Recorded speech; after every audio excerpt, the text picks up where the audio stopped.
로다. 아멘. 할렐루야. 이제 마침내 대강절에 밤이 깊어가고 때가 무르익어 이제 앞에 초가 4개가 점화가 되고 내일 아침이면은 가운데 불이 점화되는 그러한 성탄 전날 대강절 4번째 주일 아침입니다. 언어와 인종, 종교를 막론하고 성탄을 기다리지 않는 사람은 없습니다. 근데 성탄을 기다리는 사람의 2 종류가 있습니다. 아기 예수와 함께 성탄절을 보내기 위해서 기다리는 사람이 있고, 예수님과 상관없이 자기들끼리 즐기려고 그 성탄을 기다리는 사람이 있지요. 도대체 아기 예수님이 이 땅에 오신 것이 인류 최대의 축제가 되는 이유가 무엇일까? 그것은 바로 우리 인간의 문제를 해결하여 주셨기 때문에 그렇습니다. 오늘 1절은 이렇게 선언합니다. 너희는 위로하라, 내 백성을 위로하라. 우리 같이 한번 해보실래요? 너희는 위로하라, 내 백성을 위로하라. 지금 이때야말로 정말 위로가 필요한 때입니다. 제가 오늘 우리 청소년부 아이들하고 같이 이렇게 말씀을 나누면서 보니까 우리 아이들도 오늘 예배드리기 전에 한 15분 정도 대화를 나눠보니 정말 위로가 필요합니다. 어른들도 위로가 필요하지요. 18세기에 재능이 뛰어난 한 음악가가 있었습니다. 근데 음악적인 능력에도 불구하고 사람들에게 인정을 받지 못했지요. 이 음악가는 이제 56세가 되자 몸 한쪽이 마비가 오기 시작을 합니다. 그는 깊은 좌절에 늪에 빠져버렸지요. 근데 그때 친구 찰스가 찾아옵니다. 이 책을 읽고 작곡을 한번 해보지 않겠는가? 인생을 포기하기에는 너무 이르지 않겠는가? 이 말씀의 주인이 자네를 지켜줄 것일세. 그가 건네준 책이 바로 성경책이었습니다. 그리고 이 56세의 한쪽 몸이 마비가 왔던 이 시리에 빠져있던 이 음악가는 24일 동안 먹고 자는 것을 걸어가며 이 책을 열심히 읽고 그리고 곡을 씁니다. 그리고 이렇게 해서 만들어낸 곡이 그 유명한 핸델의 메시아입니다. 그래서 이 메시아의 첫 가사가 바로 너희는 위로하라, 내 백성을 위로하라. 이 이사야 40장 1절 말씀으로 메시아의 첫 줄이 시작이 됩니다.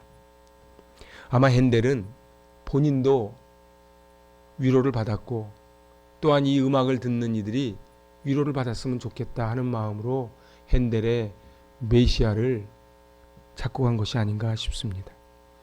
오늘 이 이사야서는 작은 성경이라고 불리우는 책입니다. 이사야는 총 66장입니다. 그런데 너무도 외우기도 쉽게 1장에서 39장까지는 하나님의 공의, 하나님의 심판, 그래서 잘못한 사람을 향한 하나님의 징계가 나옵니다. 그런데 이 40장을 시작을 하면서 첫 줄이 뭐예요? 너희는 위로하라, 내 백성을 위로하라. 그래서 이 40장에서 66장까지는 하나님의 사랑이 나옵니다. 하나님은 공의의 하나님이시기도 하지만 하나님은 사랑의 하나님이시기도 합니다. 아니요, 이 공의는 사랑이 받쳐지지 않는 공의는 공의가 아닙니다. 또한 공의가 받쳐지지 않는 사랑은 사랑이 아닌 것이지요. 그래서 이사야서는 읽을수록 참으로 신비스럽고 놀라운 책입니다. 오늘 이스라엘 백성이 회개하지 않았을 때에 주전 8세기에 하나님은 저 이스라엘을 향하여 심판하실 것을 말씀하시는 것이 1장에서 39장이라면 이제 그토록 하나님 앞에 죄를 저질렀던 저 이스라엘이 이제 위로를 받아야 되는 족속이다. 그러면서 위로를 선포하는 책이 40장에서 66장입니다. 오늘 새 번역은 이렇게 번역합니다. 예루살렘 주민들을 격려하고 그들에게 일러 주어라. 하나님은 격려의 하나님이시고 하나님은 위로의 하나님이십니다. 하나님은 낙심 중에 있는 자들을 위로해 주십니다.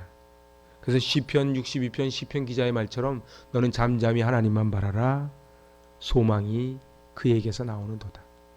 세상 사람들은 돈이 소망이고 권력이 소망이고 건강이 소망이지만 오늘 시편 기자는 고백합니다. 그 소망은 오직 하나님께만 있기에 하나님으로부터 나온다는 것이지요. 그래서 우리 주님이 오심으로 온 인류가 위로를 받는 그 절기가 바로 성탄절입니다. 오늘 2절 같이 한번 읽어보시지요. 너희는 예루살렘의 마음에 닿도록 말하며 그것에 외치라. 그 노역의 때가 끝났고 그 죄악이 사함을 받았느니라. 그의 모든 죄로 말미암아 여호와의 손에서 벌을 배나 받았느니라 할지니라 하시니라. 이제 이미 벌을 다 받았다는 거예요. 너희는 노역의 때가 끝났다는 거예요. 그리고 벌을 이미 받았다는 것입니다. 이제는 위로를 받아야 된다는 것이지요. 그래서 세례 요한이 바로 이 구절을 인용합니다. 외치는 자의 소리여. 외치는 자의 소리여. 그래서 이 이사야 40장의 위로장에는 광야라는 단어가 참 등장을 합니다. 이 광야. 그래서 3절에서 여호와의 길을 예비하라. 사막에서 우리 하나님의 대로를 평탄하게 하라. 우리 4절 같이 한번 읽어보실래요? 골짜기마다 도두어지며 산마다 언덕마다 낮아지며 고르지 아니한 곳이 평탄하게 되며 험한 곳이 평지가 될 것이다. 이 세상은 전부 가진 자와 못 가진 자, 있는 자와 없는 자의 이 불균형으로 인하여 많은 고통을 겪습니다. 사실은 지금 우리가 살기가 힘든 게 아니고요. 이 불균형 때문에 힘들어하는 거예요. 옛날에 비하면 참 살기가 좋아졌지요. 저는 오늘 아침에 좀 일찍 와서 냉장고에 있는 우유를 꺼내서 우유를 렌지에 데워서 한 잔을 쫙 마셔봤습니다. 시대가 오래 지났는데도 그 우유의 뒷맛은 변하지 않는 것 같아요. 그 옛날에 우유 한 잔 먹고 그거 먹은 거 자랑하고 싶어서 입도 안 닦고 입에 이렇게 우유 묻혀 다니고 그럴 때가 우리 엊그제 같지 않습니까?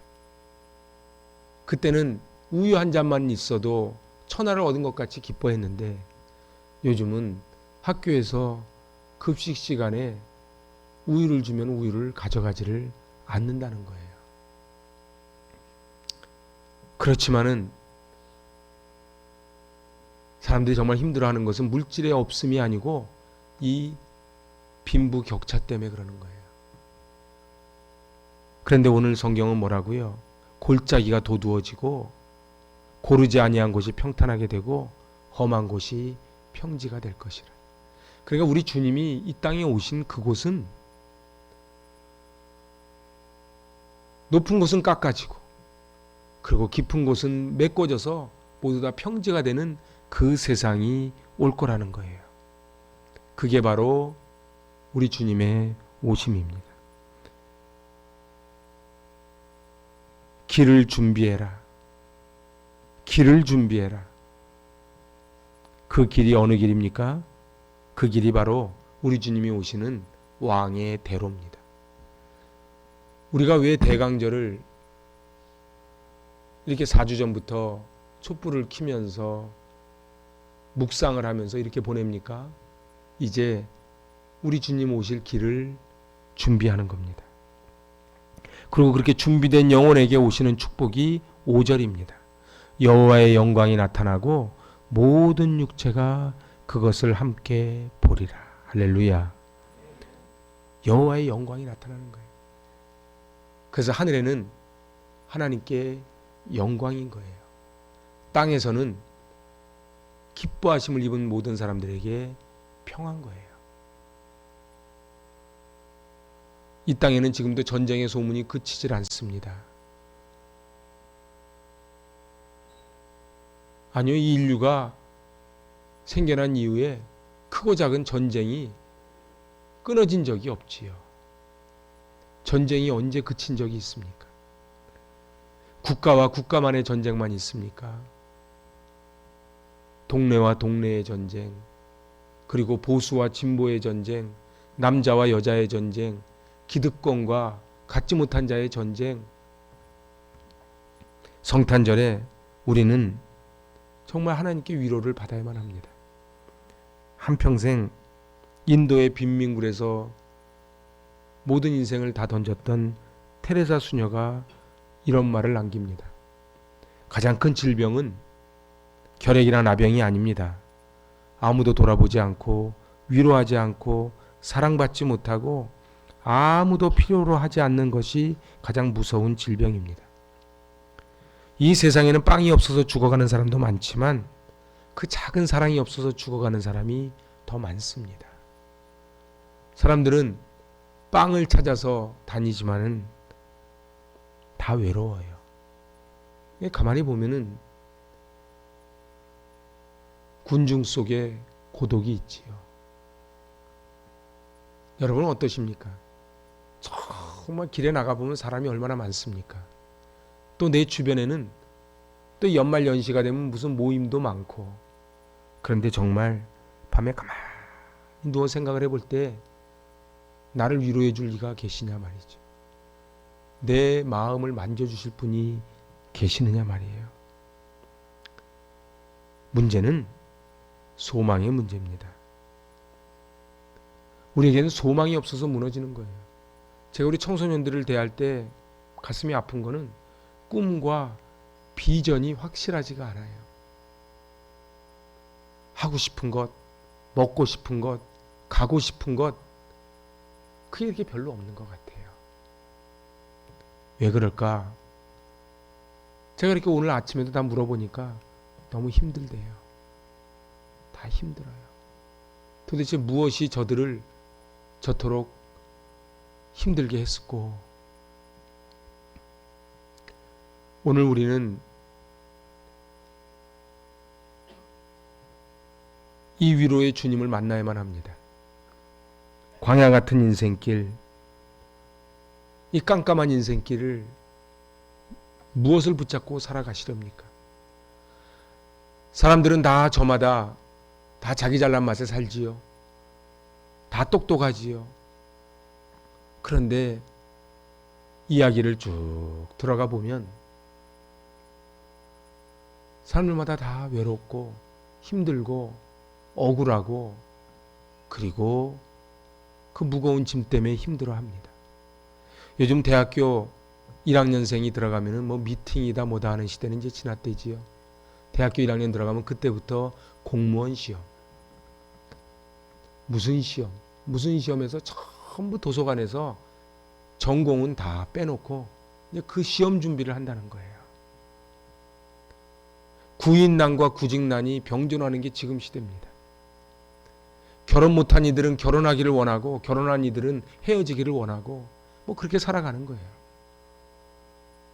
아이 없는 이들은 아이 갖길 원하고, 아이 있는 이는 아이가 없길 원하고, 다 서로 부러워만 하지 내게 줄로 지어진 구역이 얼마나 아름다운 곳에 있다는 것은 다 깨닫지를 못하지요. 오늘 성경은 말씀합니다. 7절 같이 읽어볼까요? 푸른 마르고 꽃이 시들면 여호와의 기운이 그 위에 불미라. 이 백성은 실로 풀이로다. 8절입니다. 푸른 마르고 꽃은 시드나 우리 하나님의 말씀은 영원히 서리라 하라. 저는 이 계단을 오르내릴 때마다 화분 속에 있는 꽃을 바라봅니다. 제가 볼 땐 생명이 다한 것 같아요. 요 앞에 있는 나는 어떻게 싱싱하지요? 어제 와서 그렇습니다. 제가 예언 하나 하면 요 몇 달 지나면 얘도 이제 보기가 싫어집니다. 갖다 버리지요. 제가 볼 땐 저 계단에 있는 화분도 이제 버릴 때가 다 된 것 같아요. 그것도 우리 권사님이 어떻게 하면은 이 지하에서 잘 버티는 거를 잘 갖다 놓으셔도 그래도 한계가 있어요. 저는 저걸 볼 때마다 느끼는 게 있어요. 풀은 마르고 꽃은 시든다. 이걸 모르는 사람이 어디 있겠습니까? 그런데 말입니다. 똑똑하다고 하는 인생들이 자기 인생이 영원할 줄 알아요. 자기 인생이 영원할 줄 알아요. 자기 권력이, 자기가 가진 돈이 영원할 줄 알아요. 국회의원도 4년만 있으면 물러가고 대통령도 5년만 있으면 물러갑니다. 제가 오늘 이렇게 청소년부 예배를 드리면서 깨닫는 거는 우리 데니엘 돌잔치를 교회에서 했어요.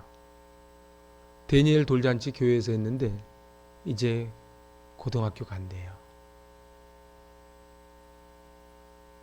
우리 은수도 이제 얼굴에 막 여드름이 막 났어요. 아, 정말 세월이 이렇게 막 흘러가는구나. 그 돌잔치 했던 아이가 이제 변성기가 와가지고 고개 푹 숙이고 예 이러고 또 한 10년 지나면 또 이제 장가 간다 그러겠지요. 우리는 인생 어떻게 살아야 됩니까? 정말로 풀과 같고 꽃과 같은 인생을 어떻게 살아가는 것이 바르게 사는 것인가? 오늘 마지막 11절입니다. 그는 목자같이 양떼를 먹이시며 어린 양을 그 팔로 모아 품에 안으시며 젖 먹이는 암컷들을 온순히 인도하시리로다. 여호와 로이, 목자 되시는 주님이 우리를 품에 안으시고 우리를 인도해 주시듯이 우리도 이 성탄절, 이 대강절 이 기간에 우리 주님의 품에 안겨 세상에 줄 수 없는 위로와 평안을 꼭 맛볼 수 있기를 바랍니다. 제가 오늘 새벽에 일찍 일어나서 주일을 준비하면서 그런 깨달음이 온 거예요. 그냥 하늘에는 영광, 땅에는 평화. 그러지만 그 평화는 하나님의 오심을 기뻐하는 사람들만이 누리는 게 평화입니다. 절대로 우리는 평화를 원하지만 왜 전쟁의 소문이 끝이지 않는가? 제가 어저께 병원에 갔다가 그 약국 가니까 그 약국에서는 제가 목사인 줄 알아요. 하도 오래 다녀가지고. 그분들도 교회를 다녀요. 그래서 막 이스라엘, 하마스, 어제는 손님이 없으니까 막 얘기를 하는 거예요. 저도 없는 시간이지만 왜 이스라엘 사람들이 나쁜 사람들인가를 제가 쭉 설명을 했어요. 다른 사람을 죽이고 다른 사람을 괴롭히고 있는 거 빼앗는 거는 옳지 않아요. 성경을 아무리 읽으면 뭐합니까? 이스라엘 사람들은 모세오경을 암송을 합니다. 암송을 하면 뭐합니까? 학가다를 하면 뭐합니까? 하브루타를 하면 뭐합니까? 그 예수님의 가르침대로 살려고 하지 않는데요. 저는 말씀을 암송할 필요가 없다는 뜻이 아니에요. 말씀을 암송하는데 이게 입에서 가슴으로, 가슴에서 손과 발로 연결이 안 되면 우리의 머리만 키워집니다. 그래서 어떻게 해요? 당신 말씀 암송했어? 딴 사람을 향한 정죄가 가는 거예요. 저는 저 이스라엘 사태를 보면 가슴이 많이 아파요. 하마스가 잘못했지요. 근데 원래 그 땅은 그 사람들 땅이에요. 이스라엘에 가면은 베들레헴 넘어가려고 하면은 담이 높은 담이 쳐져 있어요. 끝도 없어요. 저 팔레스타인 사람들의 기도 제목이 그거래지요. 그 문을 지키는 경비 어제 저녁에 부부싸움 안 하게 해달라고. 아무리 급해도 거기를 지키는 군인이 통과 안 시키면 통과를 못하는 거예요. 자기 땅을 자기가 다니는데 이스라엘 사람들한테 허락을 안 받으면 다니질 못하는 거예요. 담벼락을 높이 쳐놓고 말이죠. 왜 인류는 이렇게 전쟁의 소문이 끊어지지 않는가? 왜 하마스는, 왜 푸틴은 서로 죽고 죽이고 저러고 사는가? 평화의 주님이 오시지 않아서 그래요. 자, 이제 말씀 한번 정리해 볼게요. 저는 이 땅에 평화가 왔으면 좋겠어요. 정말 우리 가정에, 우리의 심령에 하나님이 기뻐하시는 사람들의 평화가 꼭 오시길 바랍니다. 평화가 와야 돼요. 그래서 하나님께는 영광을 돌리고 이 땅에서는 하나님이 기뻐하시는 사람들 중에 평화로다. 그래서 목자가 양떼를 이끌면 양들은 편안합니다. 어디로 갈까 고민하지 않습니다. 오늘 우리 주님이 우리를 보호해 주시고 인도해 주십니다. 오늘 말씀의 제목이 위로의 주님을 기다립니다. 오늘이 성탄 전날이지요. 정말 진정한 성탄의 참 의미를 깨달아 내가 위로를 받고 그 위로를 이웃에게 전하는, 그리하여 온 공동체가 위로와 평강을 누리는 그 복을 꼭 누리실 수 있기를 바랍니다. 아멘. 기도합니다. 하나님 아버지, 전쟁의 소문이 높아만 가고 정글과 같이 먹고 먹히는 이 세상 속에 주님이 주시는 참된 평화를 저희 안에 간직하기를 원합니다. 오 하나님, 이 땅에는 이기적이자들, 자기의 것만, 자기의 이익을 위해 다른 사람을 발로 밟으려고 하는 이들 때문에 평화가 깨집니다. 하나님, 저희의 마음속에 높고 높은 보좌 버리시고 낮고 낮은 자리에 오신 주님의 평화가 넘치게 하여 주시옵소서. 예수님의 이름으로 기도합니다. 아멘.